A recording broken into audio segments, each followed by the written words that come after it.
तो चलो good morning दोस्तों। आज हम Oxford English class 4 the grandfather fights and ostrich का पार्ट 2 देखने वाले हैं। So it was breathless calling widely to help as I circled the thorn bush. I was losing strength. How much longer? I keep going. As if aware of my condition, the angry bird suddenly charged straight at me. With a wild effort, I managed to step to one side. I don't know how, but I found myself holding on to one of the creature's wing quite close to its body.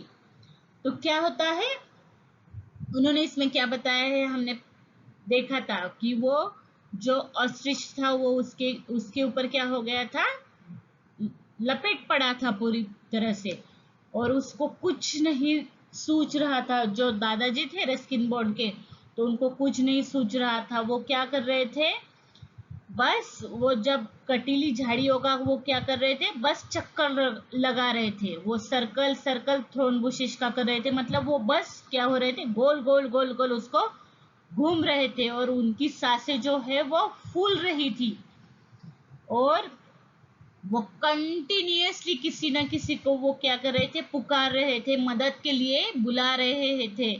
और वो सब करते करते ही उनका जो सारा ताकत था वो पूरा वो खो चुके थे। As if aware of my condition, the angry bird suddenly charge straight at me. और जैसे कि मेरी हालत से वो पूरा परिचित था, वो क्रोधित बर्ड जो था, वो इतना डेंजरसली मुझ पर टूट पड़ता है, और मैं पूरा अथक प्रयास करने में लगा था कि मैं उससे कैसे छुटकारा पा सकता हूँ और मैं कैसे उससे पकड़ ले सकता हूँ। और आखिर में ऐसा होता भी है, वो अचानक से खड़े हो जाते हैं और वो कामयाब हो जाते हैं कि वो उसका क्या कर लेते हैं, जो पंख है, जो विंग है वो क्रिएचर्स के, वो हाथ में पकड़ने में वो क्या होते हैं, कामयाब होते हैं। और उनको इतना फील होता है अच्छे से कि जो उसके शरीर के काफी करीब था, मतलब quite close to its body, वो उसके बॉडी के क्या था, बहुत बहुत बहुत नजदीक था। और उन्होंने क्या किया था, पूरी ताकत से उसको पकड़ लिया था। It was now ostrich turn to be frightened. He became to run, moving round and round so quickly that my feet were soon swinging out from his body.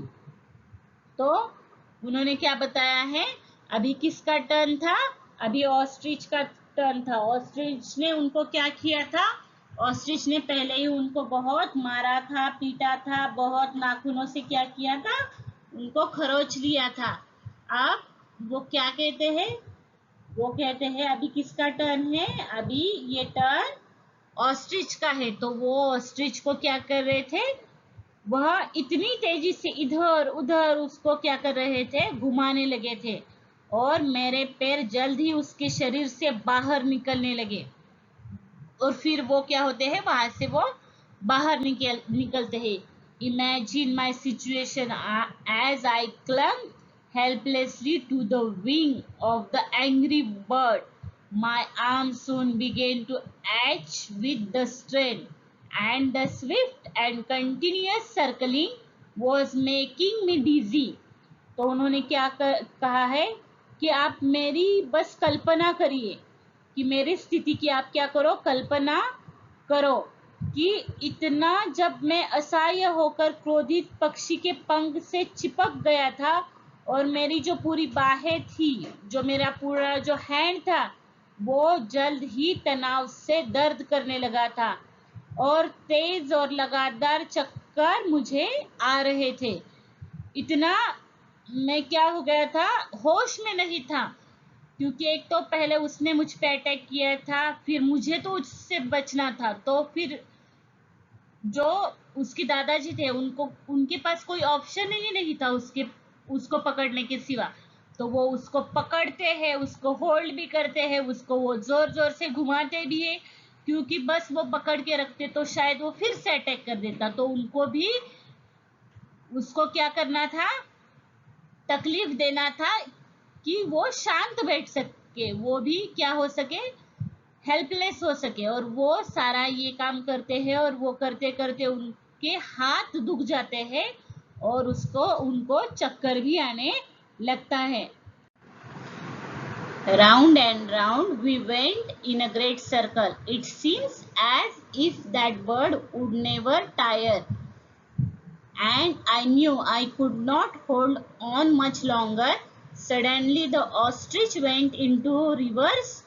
This unexpected move made me lose my hold and threw me to the ground. I landed near the thorn bush and in an instant the big bird was upon me. और वैसे भी वो उनको पता ही था, उनके दादाजी को, कि ये ज्यादा देर तक टिकने वाला नहीं है। मैं उसको गोल गोल गोल गोल गोल गोल घुमाते घुमाते क्या हो गया, थक गया, पर वो बर्ड नहीं थका था। और जैसे ही मैंने उसको छोड़ दिया, मतलब I could not hold much longer, मैं उसको ज्यादा देर तक पकड़ नहीं सका, तो उतने में सडनली उसने क्या किया, वो ऑस्ट्रिच ने रिवर्स फिर से अनएक्सपेक्टेड मूव कर लिया। मतलब उन्होंने क्या कर दिया, उसने ऑस्ट्रिच ने उसका गर्दन हिला दिया और फिर वो उलट गया। और उस वैसे ही अप्रत्यक्ष कदम से मेरी पकड़ ढीली हो गई और मैं वैसे के वैसे ही जमीन पर गिर गया। Threw me to the ground, मैं वैसे ही ग्राउंड पे गिर गया। मैं कंटीली झाड़ियों के पास उतरा और एक पल में वो बड़ा पक्षी मेरे ऊपर आ गया। I landed near the thorn bush and in an instant the big bird was upon me. उतने में वो क्या हो गया, वो जो पक्षी था वो मेरे ऊपर आके रुक गया। I thought the end had come. और मुझे लगा था अभी मैं जाने वाला हूँ, मेरा एंड अभी नजदीक आ रहा है। I raised my hand to protect my face. तो मैंने कुछ नहीं किया, बस मैंने अपने हैंड उठा लिए और वो अपने मुंह के ऊपर रख दिया। और मैंने पूरे मन से तैयारी कर ली थी, अभी आपको ऑस्ट्रिच भैया जो करना है वो कर लो, अभी मैं तो गया। But the ostrich did not attack. But उतने में क्या होता है, एक आश्चर्य ही हो जाता है उनके साथ कि ऑस्ट्रिच उनके ऊपर हमला नहीं करता है। I moved my hand from my face and others stood the creature with 1 foot raised, ready to deliver a deadly kick. I could not move. Was the bird going to play cat and mouse with me?